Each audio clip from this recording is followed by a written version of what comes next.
So in a cheater's arena, it's forever. And they all lost. There's no winners with cheaters. There's no winners. And it's legacy. And you can't make it up. Now, God could forgive you, but can we forgive?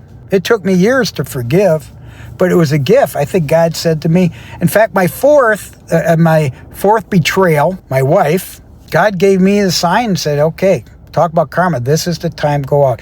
Yeah, Rock, you're going to have to pay, but at least you got out at the right time. And then the Catholic Church, with my annulment, came out with the truth, which was a response such as fraudulent and not emotionally prepared for marriage. I mean, those are some big hits. Understand, she didn't contest that. Why? Because they need to know the truth. She didn't want to tell the truth.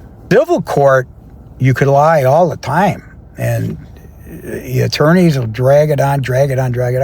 I knew eventually I had to pay, so I just paid. And God gave me the wherewithal to make the money to pay it off. So now I'm done. So anyway, cheaters age differently. And I'm going to be honest with you. When I see photos by my brothers, my sisters, or Rock, did you see her? You see this photo? It's all over Google. I'm like, oh, thank God I'm out of that deal. And by the way, most of them come back anyway, years later, somehow, some way, because they realize they made a mistake. They made a bad mistake in God's eyes. There's temptation.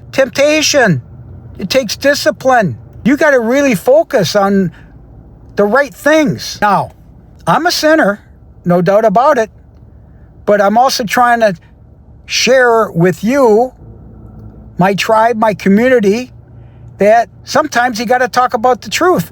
And that's why I believe my YouTube's going so well.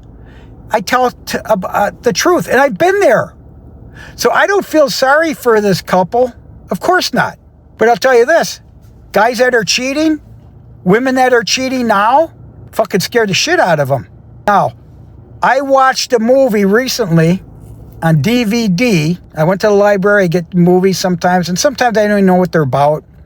I'll pick them out, if it's kind of a newer movie. It's called Baby Girl. Nicole Kidman, Baby Girl. I'll go into a movie at 5 minutes with the opener. If it's not very good, I'll get out of it. You won't believe the opening. I even listened to the director and the screenwriter talk about the scenes and how she developed this vision of this fictional couple that eventually cheated.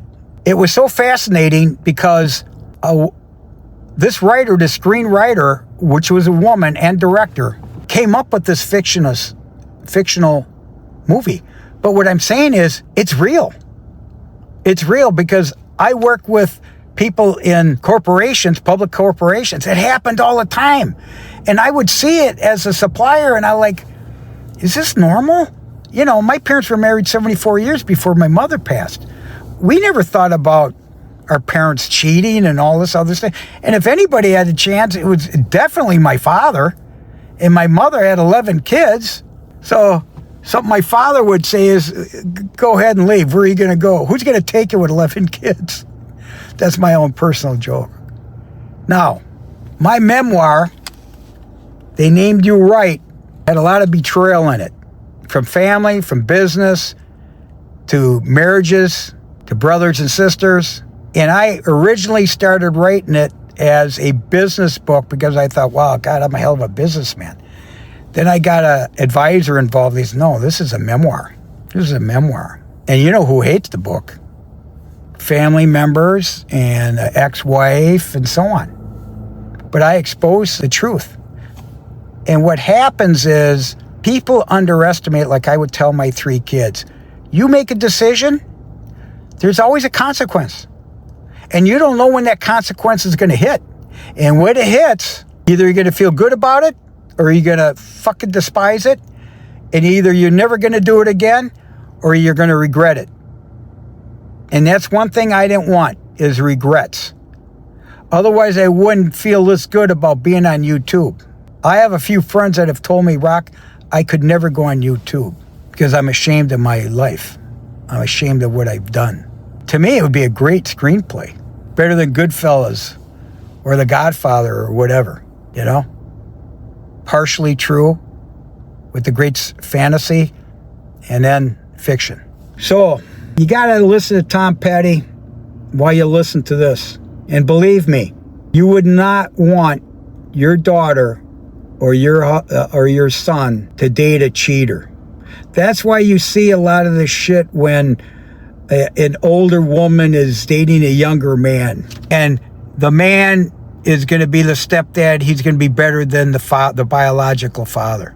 It's all bullshit, man. You know better. And there's a lot of people that listen to me, especially about my divorce strategies, because I've been through it.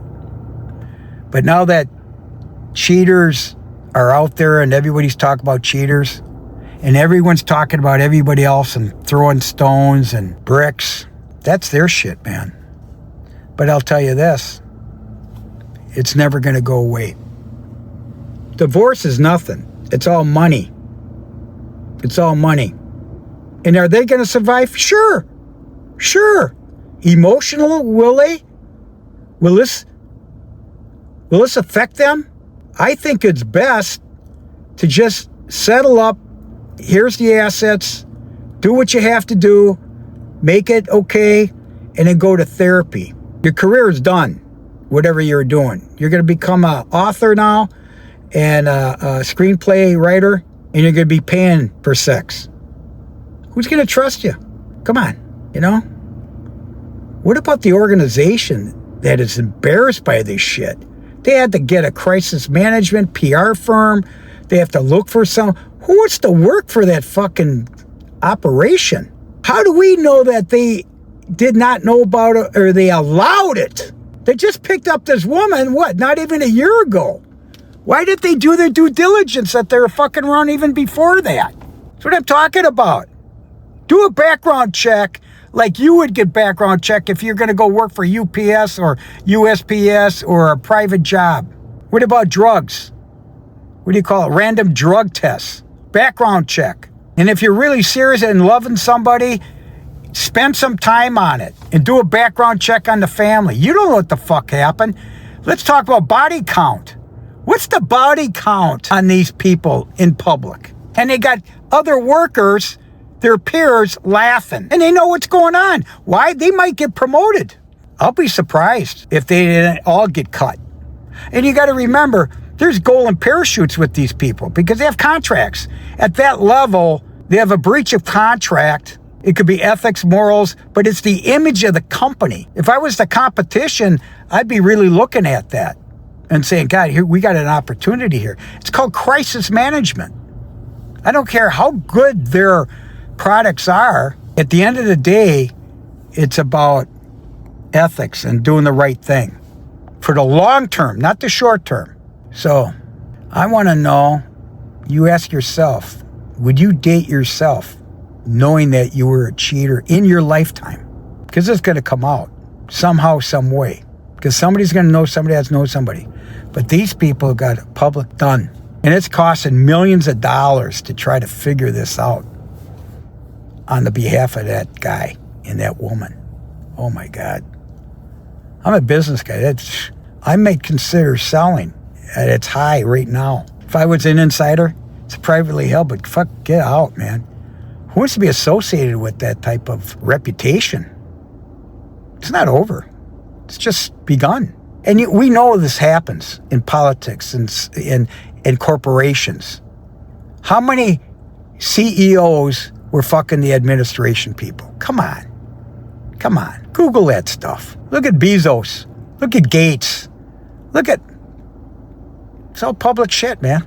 You know? So, anyway, I thought it was pretty cool. I was taking my walk. Everybody's talking to me on my live about relationships and Rock, what do I do for my divorce? It's pretty easy.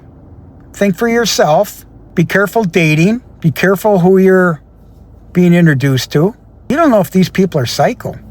You don't know if they're drug addicts. You don't know if they're alcoholic. You don't know, what's the worst thing you could do is pick the wrong guy and you have daughters and you're cohabitating. You know what happens. My father always used to say, hey, if you're looking for trouble, you're going to find it. I don't know if I was more afraid of my parents, the 10 Commandments, or God talking to me. And that's why I can talk like this on YouTube, because I know my sins, but I don't have to mention my sins when it comes down to cheating and not doing what's right. And that's why I'm doing the best I can. The temptation is out there. Don't get me wrong. The temptation's out there. But I just want to help you understand. So be careful. If you're looking for trouble, you'll find it. Listen to Tom Petty's You Wreck Me, right? Yep, You Wreck Me. And then go. If you're stuck in a bad situation right now and really don't know the consequence or possibly the consequence, you might be going through it now. You're not the only CEO and HR person going through this. It's going to expose a lot, People are really going to get scared. And good for them that it's exposed. I believe in karma and I believe in God sent out this message. And then the other thing is, you got to watch that baby girl, man. Baby girl will fuck you up. It'll make you think twice. It's perfect. It's perfect for today's trends of cheating and knowing the emotional aftermath that includes husband, wife, organization, children. Tough stuff, man. Tough stuff. And when I was watching that stuff, I've been there. Not the cheating part. I've been with the partying. I've been with the drinking. I've been looking at lust. Yeah. And I had to tell my sons especially, be careful when they were in high school. Because I was single and I would tell them the same thing. Listen, I got the same temptations you got. Booze, drugs, women. Yeah. It's all in the Bible, guys. It's all in the Bible. And it's just not men. We know that. There's some really strategic women out there can fuck you up, man. Yeah. So I hope this taught you something. And by the way, I'm going on live. I like live because I can talk like this, and just see the questions and answer them. I've been through it. 4 decades of being betrayed. Just with women, okay? God bless you guys. I'll talk to you soon. Very soon.